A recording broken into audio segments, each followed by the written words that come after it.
नमस्कार साथियों, मैं बताना चाहता हूं कि इस देश में पुलवामा जैसा अटैक हुआ, पूरे देश की भावनाएं आहत हुई, बातें हुई, जगह जगह मोमबत्ती जली, 40 जवान शहीद हुए। हर देशवासी की आंखों में आंसू थे। उस दौर में इमोशनल बातें हुई, बड़ी बड़ी बातें हुई, हर जगह शोक सभाएं हुई है। उन जवानों को हर किसी ने अपना इस देश का बेटा माना और सबने सच्ची श्रद्धांजलि दी।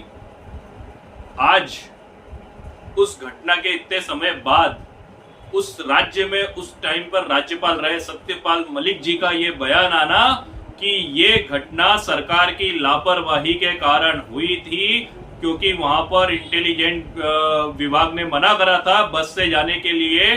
उनके पास खबर थी कोई बड़ा अटैक हो सकता है, उसके बाद भी उनको प्लेन की व्यवस्था नहीं की गई उन लोगों के लिए।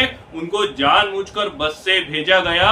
और उससे भी एक बड़ी बात यह कि जिस कार के अंदर इतना आरडीएक्स आया था, 600 किलो जो आरडीएक्स आया गया था, जो विस्फोटक आया गया था इस घटना के लिए, वो 6 दिन तक जम्मू कश्मीर में वो कार घूमती रही थी।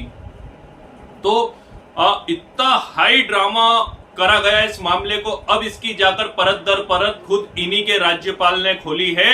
इससे ये साबित होता है कि मोदी सरकार की लापरवाही के कारण, इन लोगों के कारण 40 जवान शहीद हो गए। और उस शहीदी के ऊपर हमको सबसे ज्यादा दुख इस बात का हो रहा है आज कि उनकी शहीदी तो हुई, उस शहीदी के ऊपर इन लोगों ने राजनीति करने के मौके नहीं छोड़े।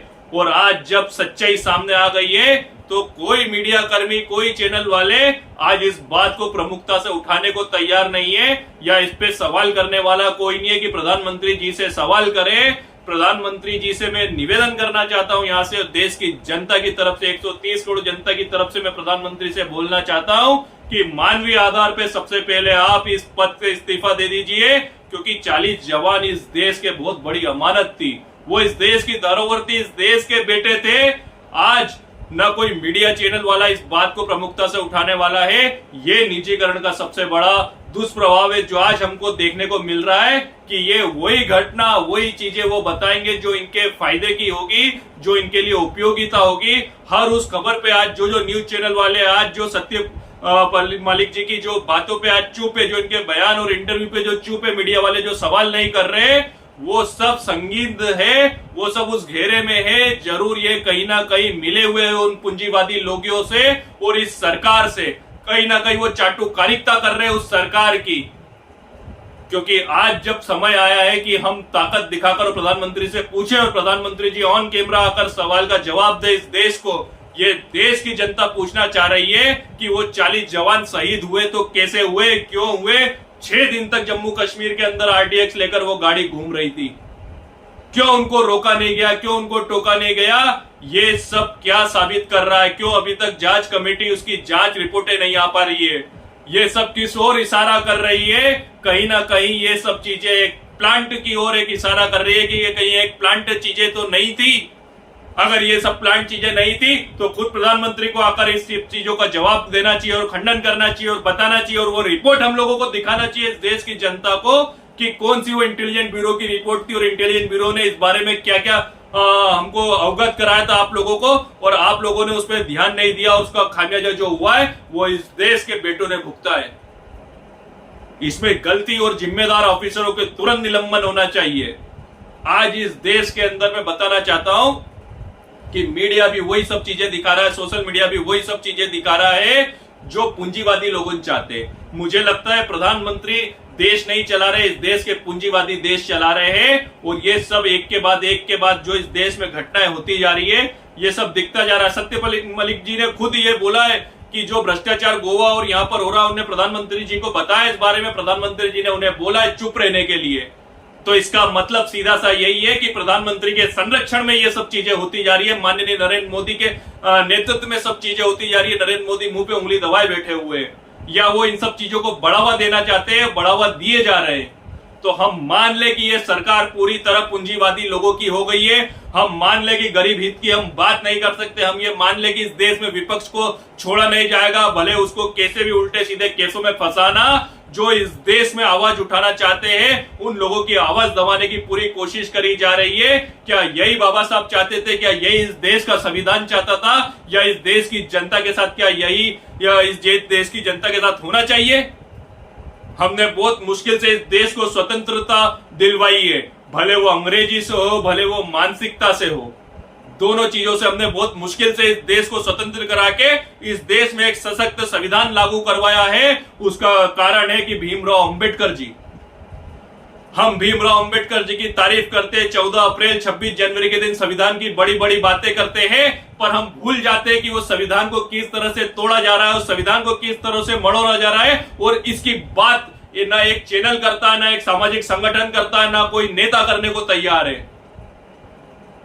आज मैं मांग करता हूं, ये देश चलेगा तो संविधान से चलेगा, और संविधान से ये देश को जो नहीं चलाना चाहते वो इस देश में किसी पद या किसी उसमें रहने के लायक नहीं है। ये देश महात्मा गांधी का देश है, ये देश गौतम बुद्ध का देश है, ये देश बाबा साहब अंबेडकर का देश है, ये देश जवाहरलाल नेहरू का देश है। इस देश में अगर हमें देश को चलाना है तो संविधान संगत देश चलाना होगा। मैं माननीय प्रधानमंत्री से बोलना चाहता हूं कि आपके राज्यपाल ने जो खुलासे करे, जो इतने बड़े खुलासे करे, उस खुलासे के लिए सबसे पहले आप इस्तीफा दे दो, क्योंकि आपकी लापरवाही के कारण हम लोगों ने इतना बड़ा देश के 40 जवानों को हमको शहादत का हमको देखना पड़ा है, और पूरा देश उसमें रोया है। और मैं देश की जनता से बोलना चाहता हूं कि हम लोगों को जागरूक होना पड़ेगा। ऐसा तो नहीं है कहीं हमारे ये इमोशन का फायदा उठाया जाता है। जब चुनाव सामने होता है तब दंगे होने लग जाते हैं, नई नई घटना होने लग जाती है। जब एक मुद्दे में कोई सरकार उलझने लगती है, तब देश के सामने कोई नया एजेंडा ऐसा ला दिया जाता है कि वो पुराना वाला एजेंडा दब जाता है। जब नए एजेंडा को दबाना तब एक और नया एजेंडा ला दिया जाता है। इस देश की गरीबी पे, इस देश में जितनी महंगाई हो गई है, इस देश में शिक्षा माफिया, इस देश का अगर कोई सबसे बड़ा माफिया है तो शिक्षा माफिया और स्वास्थ्य माफिया है। उस बारे में प्रधानमंत्री मन की बात में क्यों नहीं बोलते? क्यों शिक्षा माफिया को इतना बढ़ावा मिला जा रहा है कि एक गरीब आदमी अपने बच्चों को पढ़ा नहीं सकता है? क्यों स्वास्थ्य माफिया को इतना बढ़ावा मिला हुआ है कि एक घर में अगर एक कोई इंसान बीमार हो जाता है तो उसकी पूरी जितनी जमा पूंजी के साथ साथ उसके मकान, जमीन, जायदाद सबके सब प्राइवेट हॉस्पिटलों में पूंजीवाद की भेंट चढ़ जाते हैं? क्यों इस बारे में कोई बात करने को तैयार नहीं हो रहा है? क्यों देश को इमोशन का एक उसमें भांग के नशे में डुबाकर सरकार बना ली जाती है? क्यों मुद्दों पे बात करने से सरकार डर रही है? क्यों मोदी सरकार डर रही है इस मुद्दों पे बात करने से? तो मैं देश की आम जनता को बोलना चाहता हूं कि ये सरकार तो मुद्दों पे बात नहीं करेगी। आपको और हमको इन मुद्दों को पकड़ के रखना है। हमें शिक्षा और स्वास्थ्य के राष्ट्रीयकरण की ओर देश को लेकर जाना है, क्योंकि समान शिक्षा और समान स्वास्थ्य ये हमारा अधिकार है, और ये सभी प्रत्येक नागरिक को मिलना चाहिए, ताकि हम एक समानता की ओर देश को ले जा सके। ये पूंजीवादी लोग नहीं चाहेंगे कि समानता की ओर देश को जाए। इसीलिए शिक्षा इतनी महंगी हो गई है कि आम आदमी के लिए बस से दूर हो गया कि वो अपने बच्चों को शिक्षित भी कर सके। तो इसी के साथ धन्यवाद। मैं राहुल निहोरे, सचिव मध्य प्रदेश कांग्रेस कमेटी। धन्यवाद। जय हिंद, जय भीम।